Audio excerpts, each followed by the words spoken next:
ලෝක ඉතිහාසයේ විශිෂ්ටතම කලා මංකොල්ලය ගැන ඔයාලා දන්නවද? ලෝක ප්‍රසිද්ධ මොනාලිසා චිත්‍රය කෞතුකාගාර සේවකයෙක් වගේ වෙස්වලාගෙන විල්ලා හොරගම් කරනවා. ලෝකයේ පුරා අවුරුදු 2ක් පුරා විමර්ශන කරලත් එය හමු වෙන්නේ කෞතුකාගාරයට සතපුම් 2ක් දුරින්. මේ මංකොල්ලේ සිදු කළේ කොහොමද කියලා අපි මේ වීඩියෝ එකෙන් බලමු. පැරිස් නගරයේ උණුදුම් ග්‍රීෂ්ම සන්ධ්‍යාව. සති ගණනාවක් පුරා පැවති වාර්තා බෙදහෙන උෂ්ණත්ව රැල්ලක් නිසා නගරයේ මුණුසුම් වී ගොස් පාරවල් හිස් වී ඇති අතර ලුව කෞතුකාගාරයක් වෙනදට වඩා සාමගාමී වුණා.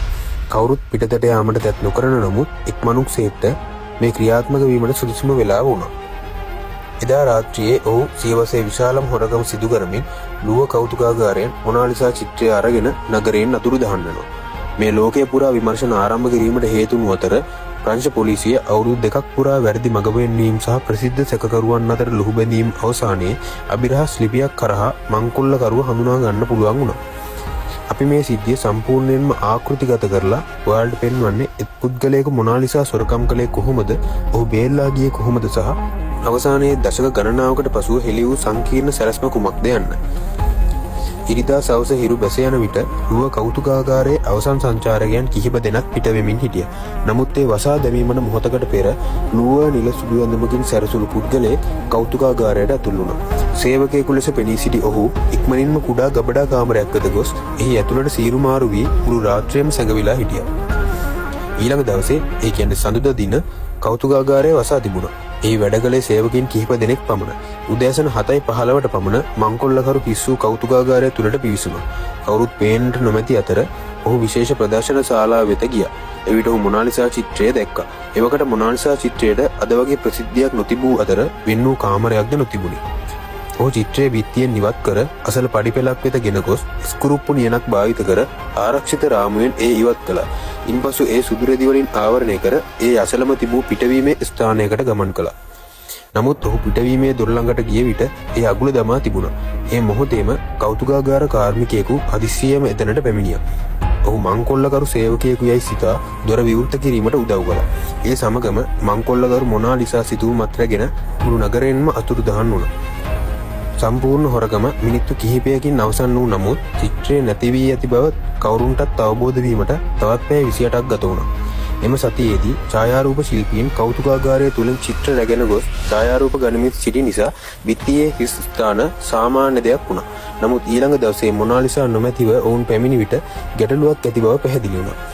මොනාලිසා නිල වශයෙන් අතුරුදහන් වී ඇති බව තහවුරු වුණ පසු පොලිසිය කැඳවනු ලැබූ අතර විමර්ශන කණ්ඩායමක් කෞතුකාගාරයට පැමිණියා. ඔවුන්ට සොයාගන්න පුළුවන් වුණේ ලීරාමුව සහ මංකොල්ලකරුගේ ඇඟිලි සලකුණක් පමණයි. විමර්ශනය ආරම්භ කළා. දේශීය පුවත්පත්වල සිතුවම සොයා දෙන්නෙකුට ඩොලර් 2,50,000ක ප්‍රතිලාභයක් ලබා දෙන බවට ප්‍රකාශයට පත් කළා. ප්‍රතිචාර විශාල වුණා. දහස් ගණන් ලිපි, තොරතුරු සහ පුරවැසියන් පොලිසියට පැමිණියා.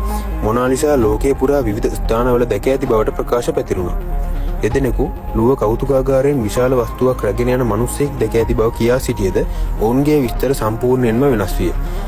කෙනෙකු කියා සිටියේ ඒ බෙල්ජියම හරහා යන දුම්රියක තිබූ බවයි. තවත් කෙනෙකු කියා සිටියේ ඒ ඇමරිකාවට යන නැවක තිබූ බවයි. වඩාත්ම ප්‍රසිද්ධ සැකකරුවෙකු වූයේ චිත්‍ර ශිල්පී පබ්ලෝ පිකාසෝය. ඔහුව හඳුනාගත් ලේකම්වරයෙකු පොලිසියට ලිපියක් යවමින් ලුව කෞතුකාගාරයෙන් මූර්ති කිහිපයක් සොරකම් කළ බව පිළිගත්තා. ඒවා පිකාසෝට විකුණා ඇති බවත් සඳහන් කළා. පරීක්ෂා කිරීමෙන් පසුව ඒවා සැබවින්ම ලුව කෞතුකාගාරයට අයත් බවට තහවුරු වුණා. පිකාසෝ අත්අඩංගුවට ගෙන විමර්ශනයට ලක් කරා. ඒ අතරම පොලිසිය ජේ.පී. මෝගන් වෙතද අවධානය යොමු කළා. එවකට කලා නකල් කිරීම විශාල ව්‍යාපාරයක් වූ අතර ඇමරිකානුවන්ට නකල් චිත්‍ර විකිණීම සාමාන්‍ය දෙයක් වුණා. එම ප්‍රකාශය අනුව මෝගන් මෙම හොරගම සංවිධානය කර ඇති බවත් චිත්‍රය ඔහු වෙත යමින් නැති බවත් කියා සිටියා. ඇමරිකාවේ පොලිසිය නැවක් සෝදිසි කළද මොනාලිසා එහි නොතිබුණි. ලෝකේ පුරා නව න්‍යායන් පැවති නමුත් අවුරුදු 2ක් ගත වූ පසුවත් මොනාලිසා කොහේදැයි කිසිවෙකුටත් සොයාගත නොහැකි වුණා. අවසානයේ හෙළි වූයේ මොනාලිසා දුරගොස් නැති වූ බවයි. එය ලුව කෞතුකාගාරයෙන් සතපුම් 2ක් දුරින් ඇපාර්ට්මන්ට් එකක තිබී හමු වුණා. එය වින්චෙන්සෝ පෙරුජියා නම් 29 හැවිරිදි ඉතාලි ජාතිකයෙකුගේ නිවසයි. ඔහු කලින් ලුව කෞතුකාගාරයේ සේවය කළ කාර්මිකයෙකි. ඔහු ලුව කෞතුකාගාරයේ සියලු දුර්වලතා දැන සිටියා. සඳුදා වසා තිබෙන බවත් ඡායාරූප ශිල්පීන් පිළිබඳව ඒ වගේම චිත්‍රය ආරක්ෂා කරන කේස් එකද ඔහුම නිර්මාණය කළ එකක් බවත් හෙළි වුණා. හොරගමෙන් පසුව ඔහු චිත්‍රය තමන්ම සකස් කළ ද්විත්ත පතුලක් සහිත පෙට්ටියක සඟවා තබා ගත්තා.